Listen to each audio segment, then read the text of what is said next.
ദൈവനാമത്തിന് മഹത്വമുണ്ടാകട്ടെ. വേറിട്ട പഠനമെന്ന ഈ പ്രോഗ്രാമിലേക്ക് എല്ലാ പ്രിയപ്പെട്ടവരെയും സ്വാഗതം ചെയ്യുന്നു. ഒരു വാക്കിൽ നമുക്ക് പ്രാർത്ഥിക്കാം.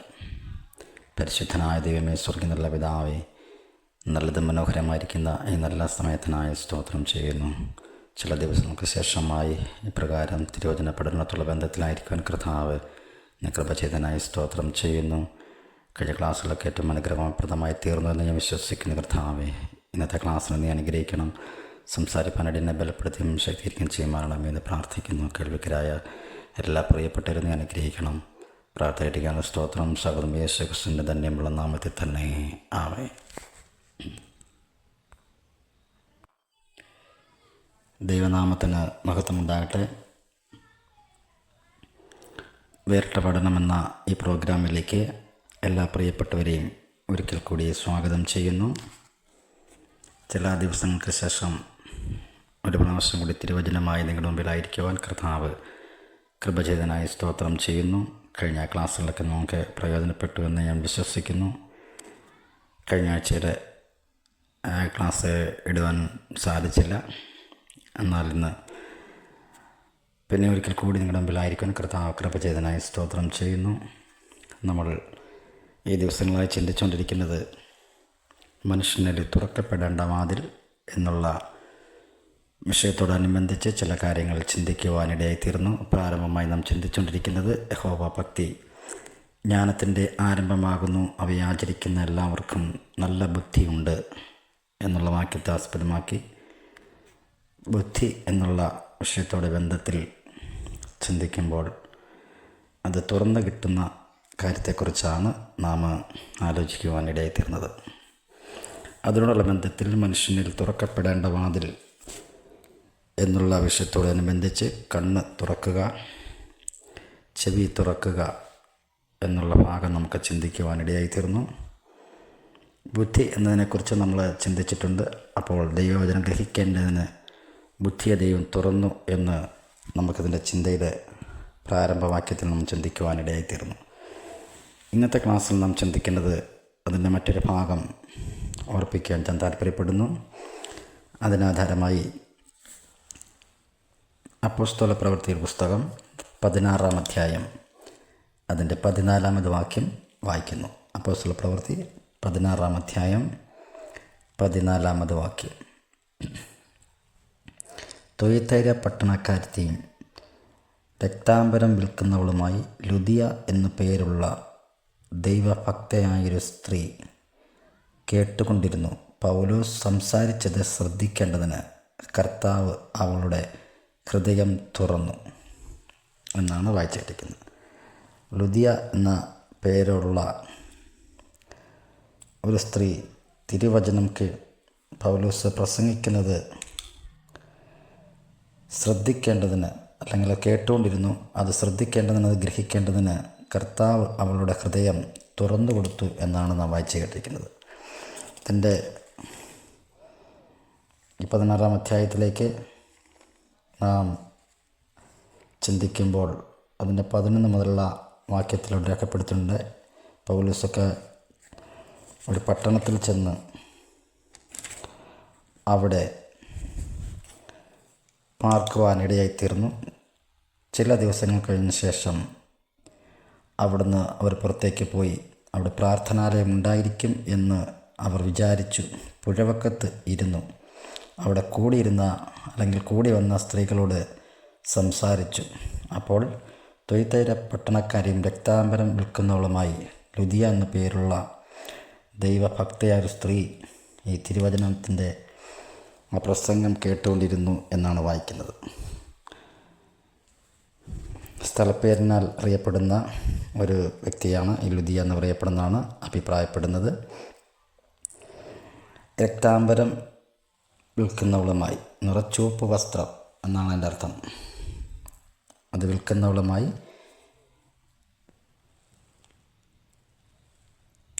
ദൈവഭക്തയായൊരു സ്ത്രീ ആയിരുന്നു എന്ന് നമുക്ക് മനസ്സിലാക്കാൻ സാധിക്കുന്നു. അവൾ തിരുവചനത്തെ ശ്രദ്ധിക്കുവാനിടയായിത്തീർന്നു. അപ്പോൾ തിരുവചനം നാം പ്രസംഗിക്കുമ്പോൾ നമ്മുടെ നാട്ടിലൊക്കെ വിവിധ പശ്ചാത്തലത്തിൽ കൺവെൻഷനുകളിൽ പരസ്യ യോഗങ്ങളിലും ഒക്കെ ദൈവഭക്തന്മാർ തിരുവചനം സംസാരിക്കണം കേട്ടിട്ടുണ്ട്. അപ്പോൾ നമ്മൾ ശ്രദ്ധിക്കുന്നത് നല്ലതാണ്. ചില ആൾക്കാരൊക്കെ അത് ശ്രദ്ധിക്കുവാനിടയായിത്തീരും, അല്ലെങ്കിൽ അത് കേൾക്കുവാനിടയായിത്തീരും. അങ്ങനെ ഒരു സാഹചര്യത്തിൽ തന്നെയാണ് ഇവിടെ നാം വായിച്ച് കേൾക്കുന്നത്. അവൾ അവളുടെ ജോലി ചെയ്തുകൊണ്ടിരിക്കുമ്പോൾ, അതല്ലെങ്കിൽ അവൾ കൊണ്ടുവന്നിരിക്കുന്ന സാധനം വിൽക്കുവാൻ വേണ്ടി അവിടെ പുഴവക്കത്ത് അല്ലെങ്കിൽ റോഡരികിൽ ഇരിക്കുമ്പോൾ യാദൃശ്ചികമായി ഒരു ദൈവവചനം കേൾക്കുവാനിടയായിത്തീർന്നു. അപ്പോൾ അവൾ ശ്രദ്ധിക്കുവാനിടയായിത്തീർന്നു. തൻ്റെ ജോലി ചെയ്യുന്നുണ്ടെങ്കിലും അവർ സംസാരിക്കുന്നത് എന്താണെന്ന് ശ്രദ്ധിക്കുവാനിടയായിത്തീർന്നു. എന്നാൽ അതിൽ നിന്നും ഒരു കാര്യം പറയാനുള്ളത്, ഈ സംസാരിക്കുന്ന ആളും കേൾക്കുന്ന ആളും അറിയാതെ തന്നെ ദൈവത്തിൻ്റെ ഒരു ഇടപെടൽ ഇതിനിടയ്ക്ക് നടക്കുന്നതാണ് സംഭവം. അവിടെ രേഖപ്പെടുത്തിയിരിക്കുന്നത്, ആ തിരുവചനം സംസാരിച്ച് ശ്രദ്ധിക്കേണ്ടതിന് കർത്താവ് അവളുടെ ഹൃദയം തുറന്നു കൊടുത്തു. അപ്പോൾ ശ്രദ്ധിച്ച് അത് ഗ്രഹിക്കുവാൻ വേണ്ടി, അത് സംഗ്രഹിക്കുവാൻ വേണ്ടി ദൈവം അവളുടെ ഹൃദയത്തെ തുറന്നു കൊടുത്തു എന്നാണ് നാം വായിച്ചു കേട്ടിരിക്കുന്നത്. അപ്പോൾ ഹൃദയം തുറന്നു കിട്ടിയാൽ മാത്രമേ നമുക്കത് ഗ്രഹിക്കുവാനായിട്ടും അത് സംഗ്രഹിക്കുവാനായിട്ടും ഇടയായിത്തീരത്തുള്ളൂ. ഒരു ഉദാഹരണം പറയുകയാണെങ്കിൽ, ലൂക്കോസിൻ്റെ സുവിശേഷം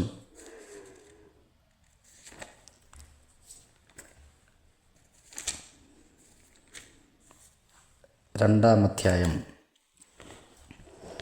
അതിന് 41 മുതലുള്ള വാക്യങ്ങൾ വായിക്കുമ്പോൾ നമുക്കെല്ലാവർക്കും വളരെ സുപരിചിതമായിരിക്കുന്ന ഒരു ഭാഗം നമുക്ക് മനസ്സിലാക്കാൻ സാധിക്കുന്നു. അതിന് 40-ാം വാക്യം ഇങ്ങനെ വായിക്കുന്നു: പൈതൽ വളർന്ന് ജ്ഞാനം നിറഞ്ഞു, ആത്മാവിൽ ബലപ്പെട്ടു പോന്നു, ദൈവകൃപയും അവൻ്റെ മേൽ ഉണ്ടായിരുന്നു. അവൻ്റെ അമ്മയപ്പന്മാർ ആണ്ടുതോറും പെസഹ പെരുന്നാളിന് യെരുശലേമിലേക്ക് പോകും.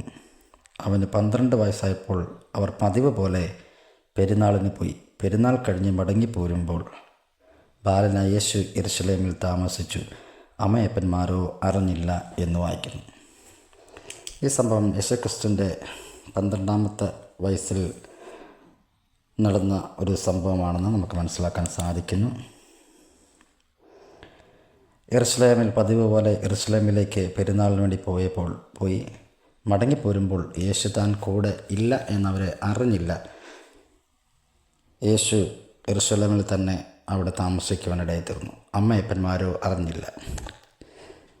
അവിടെ എഴുതിയിരിക്കുന്നത്, പല സ്ഥലങ്ങളിലും പല ആൾക്കാരുടെ ഇടയിലും യേശുവിനെ അവർ അന്വേഷിക്കേണ്ടിത്തീർന്നു. 3 നാൾ കഴിഞ്ഞതിന് ശേഷം യേശുവിനെ യെരുശലേം ദേവാലയത്തിൽ വെച്ച് കാണുവാനിടയായിത്തീർന്നു. അപ്പോൾ ഈ അമ്മയപ്പന്മാർ അവിടെ ചെന്നിട്ട് ചോദിക്കുന്ന ഒരു ചോദ്യമുണ്ട്. 48-ാമത് വാക്യം: അവനെ കണ്ടിട്ട് അവർ അതിശയിച്ചു. അമ്മ അവനോട്, മകനെ, ഞങ്ങളോട് ഇങ്ങനെ ചെയ്തത് എന്ത്?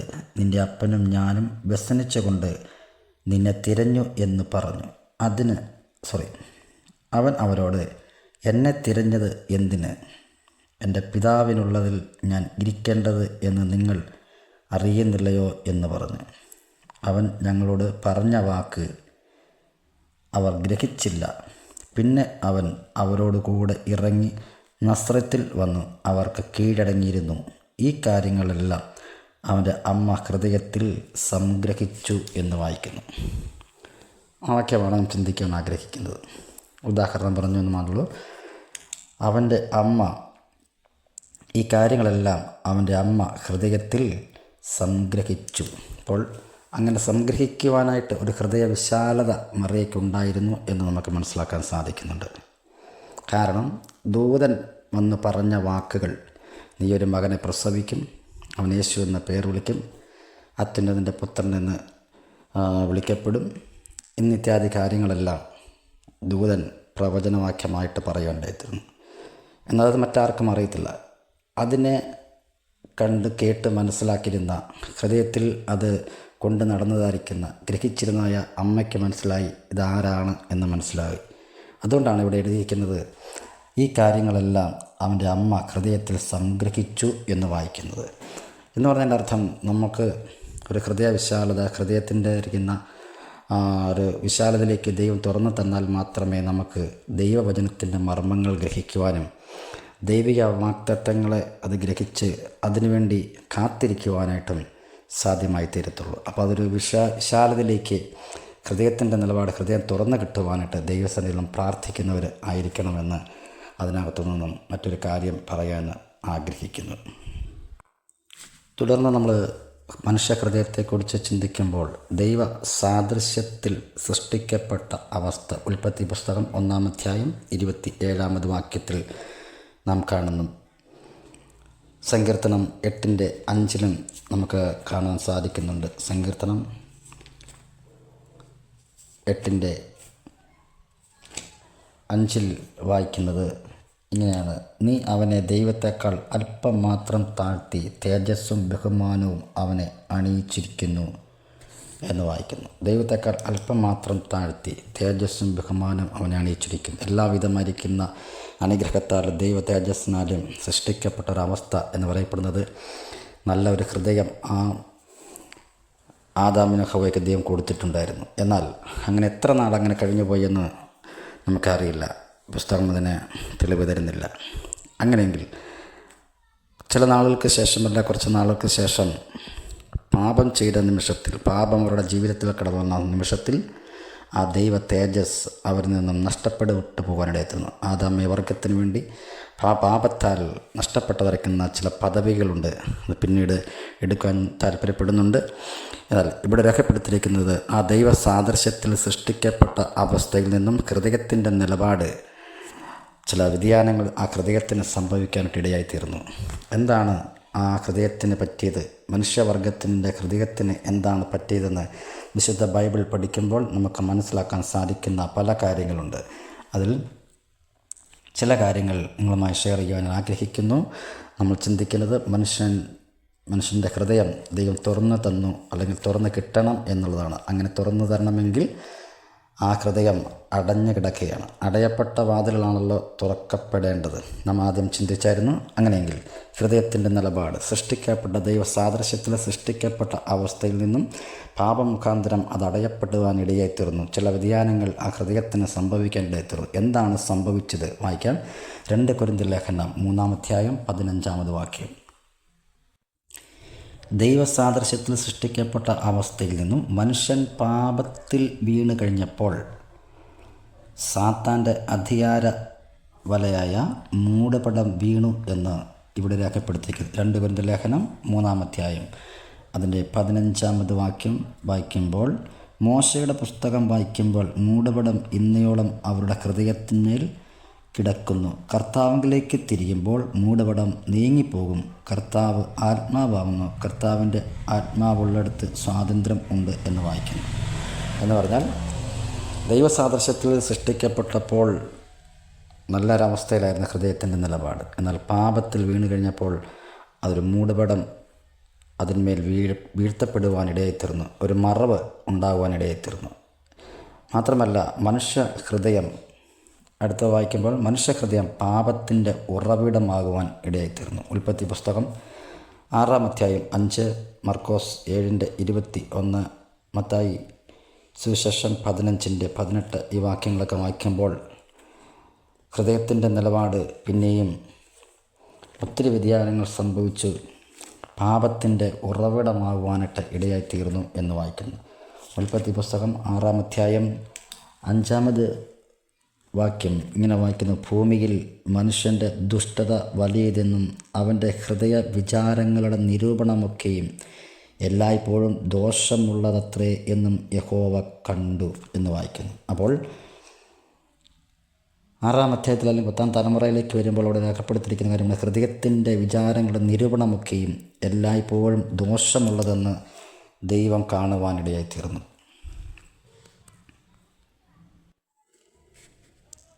മാത്രമല്ല മർക്കോസ് സുവിശേഷം 7:21 ഇങ്ങനെ വായിക്കുന്നു: അകത്തുനിന്ന് മനുഷ്യരുടെ ഹൃദയത്തിൽ നിന്നു തന്നെ ദുശ്ചിന്ത, വ്യഭിചാരം, പരസംഗം, കുലപാതകം, മോഷണം, അത്യാഗ്രഹം, ദുഷ്ടത, ചതി, ദുഷ്കർമ്മം, വിടക്കുകണ്ണ്, ദൂഷണം, അഹങ്കാരം, മൂഢത എന്നിവ പുറപ്പെടുന്നു. ഈ ദോഷങ്ങൾ എല്ലാം അകത്തുനിന്ന് പുറപ്പെട്ട് മനുഷ്യനെ അശുദ്ധനാക്കുന്നു എന്നും അവൻ പറഞ്ഞു എന്ന് വായിക്കുന്നു. അതായത് പാപം വീണ് കഴിഞ്ഞപ്പോൾ, പാപത്തിൽ അകപ്പെട്ട് കഴിഞ്ഞപ്പോൾ ഹൃദയത്തിൻ്റെ നിലപാട് വ്യതിയാനങ്ങൾ സംഭവിക്കാനിടയായി തീർന്നു. ആദ്യം കേട്ടത് അത് ദോഷമുള്ളതായി തീർന്നു. നിരൂപണമൊക്കെയും ദോഷമുള്ളതെന്ന് കണ്ടു. മാത്രമല്ല പാപത്തിൻ്റെ ഉറവിടമായി തീർന്നുവാനിടയായി തീർന്നു. പാപത്തിൻ്റെ ഉറവിടം ഈ ഹൃദയത്തിൽ കുടികൊള്ളുവാനിടയായി തീർന്നു.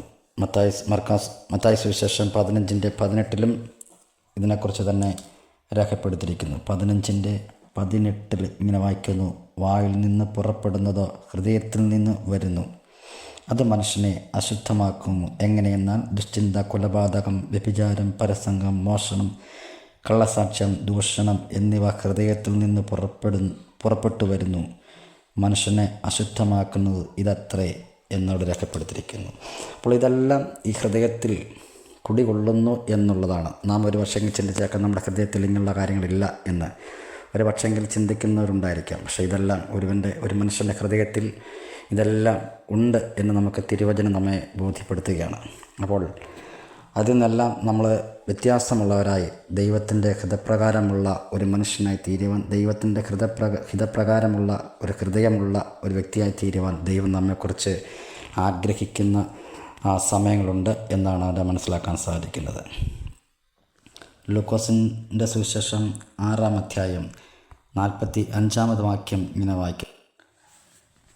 6:45 നല്ല മനുഷ്യൻ തൻ്റെ ഹൃദയത്തിലെ നല്ല നിക്ഷേപത്തിൽ നിന്ന് നല്ലത് പുറപ്പെടുവിക്കുന്നു. ദുഷ്ടൻ ദോഷമായതിൽ നിന്ന് ദോഷം പുറപ്പെടുവിക്കുന്നു. ഹൃദയത്തിൽ നിറഞ്ഞു കവിയുന്നതല്ലോ വായ സംസാരിക്കുന്നത്. അപ്പോൾ നല്ല മനുഷ്യൻ തൻ്റെ ഹൃദയത്തിലെ നല്ല നിക്ഷേപത്തിൽ നിന്ന്, അപ്പം ഒരു മനുഷ്യൻ്റെ ഹൃദയത്തിൽ ചില നിക്ഷേപങ്ങളുണ്ടെന്നാണ് ആ വാക്കിൻ്റെ അർത്ഥം. അപ്പം നിക്ഷേപിക്കുന്നത് ആണ് നമ്മളിൽ നിന്ന് പുറപ്പെട്ടു വരുന്നത്.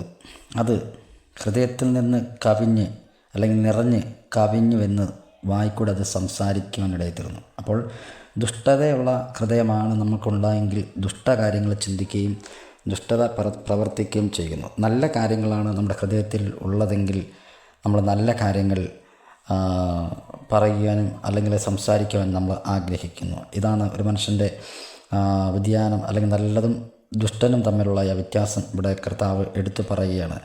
നല്ല മനുഷ്യൻ തന്നെ ഹൃദയത്തിലെ നല്ല നിക്ഷേപത്തിൽ നിന്ന് നല്ലത് പുറപ്പെടുവിക്കുന്നു എന്ന് പറഞ്ഞാൽ അത് എഴുതിയിടേണ്ടത് ഇങ്ങനെയാണ്: അന്യ വിചാരങ്ങളുള്ള ഹൃദയമായി തീർന്നു. അന്യ വിചാരങ്ങളുള്ള പല വിധമായിരിക്കുന്ന അന്യമായിരിക്കുന്ന വിചാരങ്ങളുള്ള ഹൃദയം പാപത്താൽ സംഭവിച്ചു പോയി. എന്നാൽ നല്ല മനുഷ്യനാണെങ്കിൽ നല്ല നിക്ഷേപത്തിൽ നിന്നും നല്ലത് പുറപ്പെടുവിക്കാനിടയായി തീരും. നമ്മൾ ഇതിലേത് ഗ്രൂപ്പിൽ ഉൾപ്പെടുന്നു എന്നുള്ളതാണ് ഈ തിരുവചന ഭാഗത്തു നിന്നും നാം ചിന്തിക്കേണ്ടത്. അപ്പോൾ ഇങ്ങനെയുള്ള ഈ ഹൃദയത്തിൻ്റെ നിലപാട് മനസ്സിലാക്കി നാം ചിന്തിക്കുമ്പോൾ ഇനി എന്താണ് ദൈവം നമ്മെക്കുറിച്ച് ആഗ്രഹിക്കുന്നത് എന്ന് നമുക്കൊന്ന് ചിന്തിക്കേണ്ടത് ആവശ്യമാണ്. അതായത് വീണ്ടും ജനനം പ്രാപിക്കുമ്പോൾ പുതിയ ഹൃദയം നമുക്ക് നൽകുവാൻ ദൈവം ആഗ്രഹിക്കുന്നു. ശുദ്ധീകരണം പ്രാപിക്കുമ്പോൾ നിർമ്മല ഹൃദയം നമുക്ക് തരുവാൻ ആഗ്രഹിക്കുന്നു. 51-ാം സങ്കീർത്തനം 10-ാമത് വാക്യം ഇങ്ങനെ വായിക്കുന്നു: ദൈവമേ, നിർമ്മലമായൊരു ഹൃദയം എന്നിൽ സൃഷ്ടിച്ച് സ്ഥിരമായൊരാത്മാവിനെ എന്നിൽ പുതുക്കണമേ എന്ന് പ്രാർത്ഥിക്കുന്നു. ദൈവമേ, നിർമ്മലമായൊരു ഹൃദയം എന്നിൽ സൃഷ്ടിച്ച് സ്ഥിരമായൊരാത്മാവിനെ എന്നിൽ പുതുക്കണമേ എന്ന് വായിക്കുന്നു. എന്ന് പറഞ്ഞാൽ ഈ ദൈവസാദൃശ്യത്തിൽ സൃഷ്ടിക്കപ്പെട്ട അവസ്ഥയിൽ നിന്നും പാപത്തിൽ വീണ് കഴിഞ്ഞപ്പോൾ സാത്താൻ്റെ അധികാരവലയമായിരിക്കുന്ന മൂടുപടം വീണുപോയി. പാപത്തിൻ്റെ ഉറവിടം ആയിപ്പോയി നമ്മുടെ ഹൃദയം. അന്യ വിചാരങ്ങളുള്ള ഹൃദയമായിപ്പോയി. എന്നാൽ അങ്ങനെ ചേഞ്ച് ചെയ്ത് പോകാനല്ല ദൈവം ആഗ്രഹിക്കുന്നത്. ഒരു പുതിയ ഹൃദയം തരുവാനും ഒരു നിർമ്മല ഹൃദയം തരുവാനും ദൈവം നമ്മെക്കുറിച്ച് ആഗ്രഹിക്കുന്നു. അങ്ങനെയെങ്കിൽ ഒരു എബ്രായ ലേഖനം 10-ാം അധ്യായം 22-ാമത് വാക്യം കൂടെ നമുക്ക് വായിക്കാം.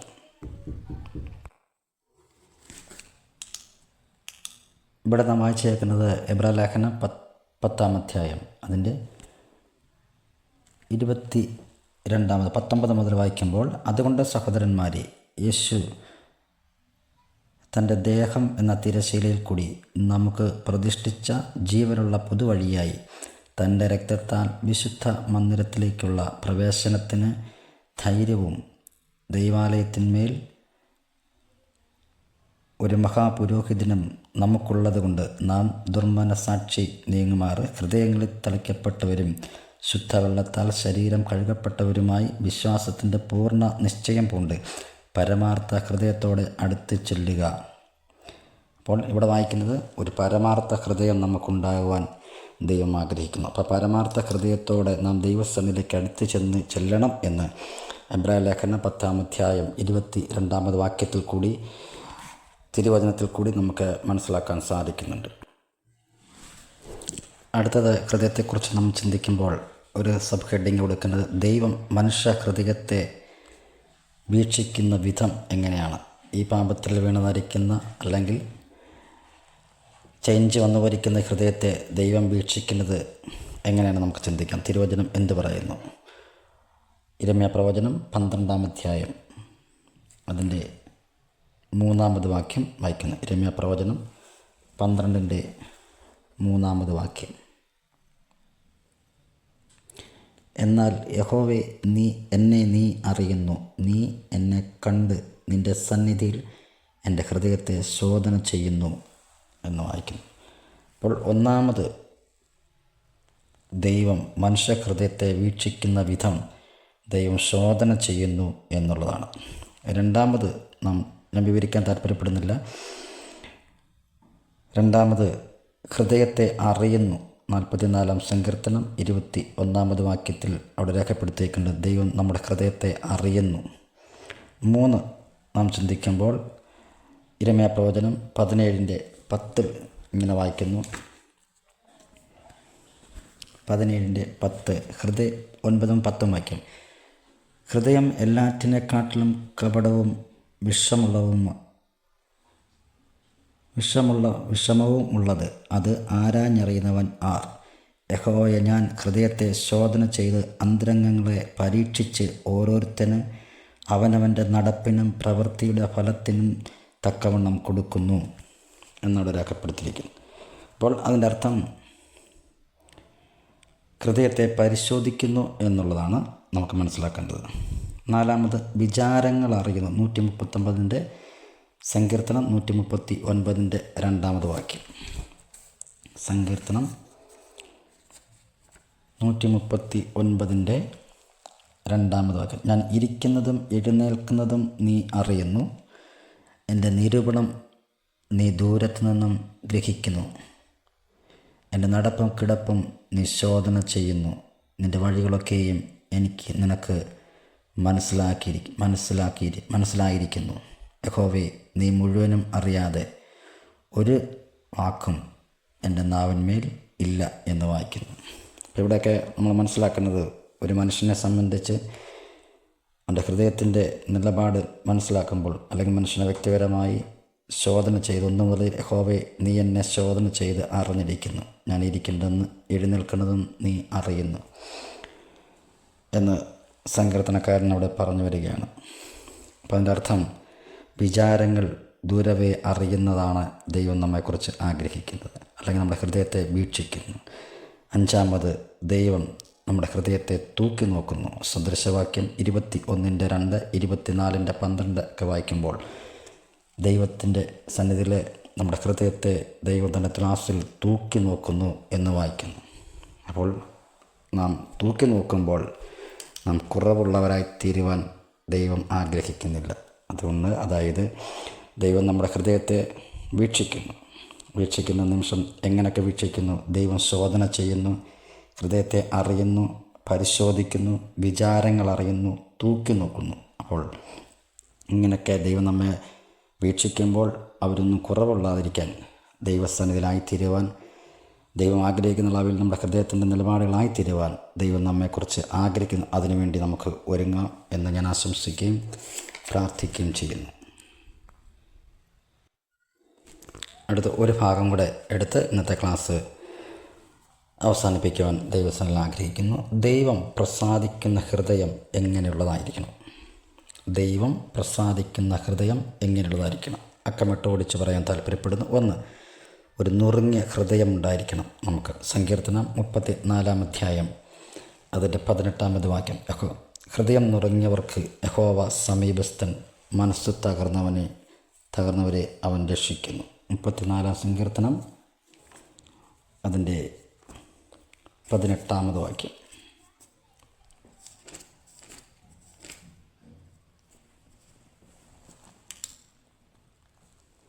ഹൃദയം നുറുങ്ങിയവർക്ക് യഹോവ സമീപസ്ഥൻ, മനസ്സ് തകർന്നവരെ അവൻ രക്ഷിക്കുന്നു. അപ്പം നുറുങ്ങിയ ഹൃദയം, നുറുങ്ങണം എന്ന് പറഞ്ഞതിൻ്റെ കാരണം ഇതുപോലെ പാപത്തിൽ വീണ് കഴിഞ്ഞപ്പോൾ മൂടുപടം വീണു. പാപത്തിൻ്റെ ഉറവിടമായി അന്യവിചാരങ്ങളുടെ ഹൃദയമൊക്കെ ആയതുകൊണ്ട് ദൈവസ്ഥാനത്തിൽ കടന്നു വരുമ്പോൾ ഒരു നുറുങ്ങിയ അനുഭവം നമ്മുടെ ഹൃദയത്തിനുണ്ടെങ്കിൽ മാത്രമാണ് ദൈവം നമ്മുടെ ഹൃദയത്തിൽ പ്രസാദിക്കുന്നത്, നമ്മുടെ ഹൃദയത്തെ നമ്മളിൽ ദൈവം പ്രസാദിക്കുന്നത് എന്ന് നമുക്ക് മനസ്സിലാക്കാൻ സാധിക്കും. രണ്ട്, കീറിയ ഹൃദയം എന്ന് പറഞ്ഞാൽ നുറുങ്ങപ്പെട്ട അവസ്ഥ തന്നെയാണ് അവിടെ. യോവേൽ പ്രവചനം 2 അധ്യായം 13 വാക്യം. 3, നിർമ്മല ഹൃദയമായിരിക്കണം. മുമ്പേ നമ്മൾ വായിച്ചിരുന്നു സങ്കീർത്തനം 51:10. ഒരു നിർമ്മല ഹൃദയം ഉണ്ടെങ്കിൽ ദൈവം നമ്മിൽ പ്രസാദിക്കുവാൻ ഇടയായിത്തീരും.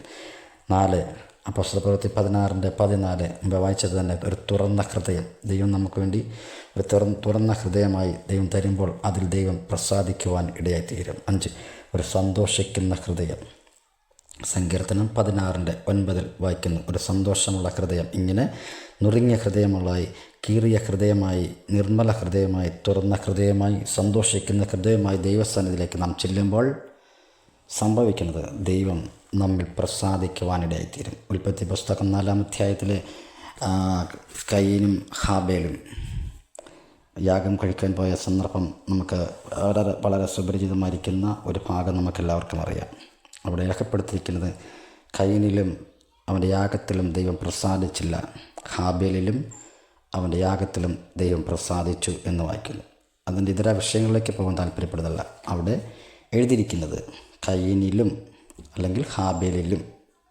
അപ്പം അല്ലും എന്ന് പറയുമ്പോൾ ആ വ്യക്തിയിൽ ദൈവം പ്രസാദിക്കുവാനിടയിത്തീർന്നു. അപ്പോൾ ആ വ്യക്തിയിൽ പ്രസാദിച്ചു. കാരണം അവൻ്റെ ഹൃദയത്തിൻ്റെ നിലപാട് ദൈവം മനസ്സിലാക്കിക്കൊണ്ട് അത് ഉത്തമമായ യാഗം കഴിച്ചു എന്ന് എബ്രായ ലേഖനത്തിൽ ഹാബേലിനെ കുറിച്ച് രേഖപ്പെടുത്തിയിരിക്കുന്നു. അങ്ങനെയെങ്കിൽ ആ ഉത്തമമായിരിക്കുന്ന കാര്യം ചെയ്യണം എങ്കിൽ ഒരു നല്ല ഹൃദയം, ഒരു നുറുങ്ങിയ ഹൃദയം, ഒരു കീറിയ ഹൃദയം, ഒരു നിർമ്മല ഹൃദയം, സന്തോഷിക്കുന്ന ഹൃദയം ഉണ്ടെങ്കിൽ മാത്രമേ ദൈവസന്നിധിയിൽ യഥാർത്ഥമായി ദൈവം പ്രസാദിക്കുന്ന ഒരു വ്യക്തിയായി തീരുവാൻ നമുക്ക് സാധ്യമായി തീരത്തുള്ളൂ. അതിനുവേണ്ടി നമ്മുടെ ഹൃദയ വിചാരങ്ങളെ ദൈവസന്നിധിയിലേക്ക് സമർപ്പിക്കപ്പെടാം. കർത്താവേ, എൻ്റെ ഹൃദയത്തെ ദൈവസന്നിധിയിലേക്ക് ഞാൻ സമർപ്പിക്കപ്പെടുന്നു. എൻ്റെ ഹൃദയത്തിലുള്ള എല്ലാ പാപപ്രവർത്തികളും അക്കമിട്ട് ഓരോ കാര്യങ്ങളും നമുക്ക് തിരുവചനത്തിൽ ലേഖനങ്ങളിൽ നമുക്ക് വായിക്കാൻ സാധിക്കും. എൻ്റെ 64 കൂട്ടം പാപത്തിൻ്റെ പ്രവർത്തനങ്ങൾ നമ്മുടെ ഹൃദയത്തിലുള്ളതായിട്ട് തിരുവചനം നമ്മെ പഠിപ്പിക്കുന്നുണ്ട്. അങ്ങനെയെങ്കിൽ അതെല്ലാം ദുഷ്ടതയേറിയിരിക്കുന്നതായ കാര്യങ്ങളാണ് അവിടെ രേഖപ്പെടുത്തിയത്. എന്നാൽ അതിനെല്ലാം മാറ്റി നിർമ്മലമായൊരു ഹൃദയം എന്നിൽ സൃഷ്ടിച്ച് സ്ഥിരമായൊരു ആത്മാവിനെ എന്നിൽ പകരണമെന്ന് സങ്കീർത്തനക്കാരൻ പറയുന്നത് പോലെ നമുക്കും ഇന്ന് ഈ ക്ലാസ്സിൻ്റെ അവസാന നിമിഷത്തിലേക്ക് വരുമ്പോൾ നമുക്കും പ്രാർത്ഥിക്കാം. കർത്താവ്, നിർമ്മലമായൊരു ഹൃദയം എന്നിൽ സൃഷ്ടിച്ച് സ്ഥിരമായൊരു ആത്മാവിനെ എന്നിൽ ഒരു തരണമേ, സ്ഥിരമാക്കണമേ എന്നുള്ള പ്രാർത്ഥനയോടെ നമുക്ക് ദൈവത്തിലായിരിക്കാം. അപ്പോൾ ഇന്നത്തെ ക്ലാസ്സിൽ നാം ചിന്തിച്ചിരിക്കുന്നത് ഹൃദയം തുറക്കുക എന്നുള്ളതാണ്. മനുഷ്യന് തുറക്കപ്പെടേണ്ട വാതിലുകൾ എന്നുള്ള വിഷയത്തെക്കുറിച്ച് നാം ചിന്തിക്കുമ്പോൾ 1, കണ്ണ് തുറന്ന് കിട്ടി. 2, ചെവി തുറന്ന്. 3, ബുദ്ധി തുറന്ന് കിട്ടി. 4, ഹൃദയം തുറക്കണം. അങ്ങനെയെങ്കിൽ എൻ്റെ ഹൃദയത്തെ തുറന്ന് ദൈവവചനം കേൾക്കുന്ന മാത്രമല്ല, കേട്ട് കഴിഞ്ഞാൽ അത് ഉള്ളിൽ സംഗ്രഹിക്കണമെങ്കിൽ, അതിന് വിശാലതയിലേക്ക് പിന്നീട് അത് എടുത്ത് പകർന്നു കൊടുക്കണമെങ്കിൽ ഒരു ഹൃദയത്തിൻ്റെ വിശാലതയിലേക്ക് തുറന്നു കിട്ടിയാൽ മാത്രമേ അതിനെ സംഗ്രഹിക്കുവാനിടയായി തീരത്തുള്ളൂ. മറിയ, യേശുവിൻ്റെ അമ്മ മറിയ, ഈ കാര്യങ്ങളെല്ലാം അവളുടെ അമ്മ നമ്മുടെ ഹൃദയത്തിൽ സംഗ്രഹിച്ചതുപോലെ ഈ നാളുകളുടെ തിരുവചനം നമ്മുടെ ഹൃദയത്തിൽ സംഗ്രഹിക്കപ്പെടുവാൻ കർത്താവേ, എൻ്റെ ഹൃദയത്തെ ഒന്ന് തുറന്നു തരണമെന്നുള്ള പ്രാർത്ഥനയോടെ നമുക്കായിരിക്കുവാൻ ഈ വചനങ്ങളാൽ ദൈവം നമ്മെ ഓരോരുത്തരെയും അനുഗ്രഹിക്കട്ടെ, ആശീർവദിക്കട്ടെ എന്ന് ആത്മാർത്ഥമായി പ്രാർത്ഥിക്കുകയും ആശംസിക്കുകയും ചെയ്തുകൊണ്ട് ഇന്നത്തെ ക്ലാസ്സിനെ നിർത്തുന്നു. ഈ വചനങ്ങളാൽ ദൈവം നമ്മെ ഓരോരുത്തരെയും അനുഗ്രഹിക്കുമാറാകട്ടെ. ആമേൻ. ഒരു വാക്കിൽ പ്രാർത്ഥിക്കാം. പരിശുദ്ധനായ ദൈവമേ, സ്വർഗ്ഗീയ നല്ല പിതാവേ, നല്ലത് മനോഹരമായിരിക്കുന്ന നല്ല സമയത്തിനായി സ്തോത്രം. ഇന്നത്തെ ക്ലാസ്സിൽ നിന്ന് അനുഗ്രഹിച്ചതിനായി സ്തോത്രം ചെയ്യുന്നു. സംസാരിപ്പാനടിയനെ ബലപ്പെടുത്തിയല്ലോ. കേൾവിക്കരായ എല്ലാ പ്രിയപ്പെട്ടവരും അനുഗ്രഹിക്കണം. നല്ല മണ്ണിൽ വീണ വിത്ത് പോലായി തീരുവാൻ കർത്താവ്, അവർക്ക് പ്രയോജനമുള്ളതായി തീരുവാൻ കർത്താവിനെ സഹായിക്കണം. ദൈവനാമം മഹത്വം എടുക്കണം. പ്രാർത്ഥന കേട്ടിരിക്കുകയാണ്. സ്തോത്രം. സകലതും യേശു ക്രിസ്തുവിൻ്റെ ധന്യമുള്ള നാമത്തിൽ തന്നെ. ആമേൻ. God bless U.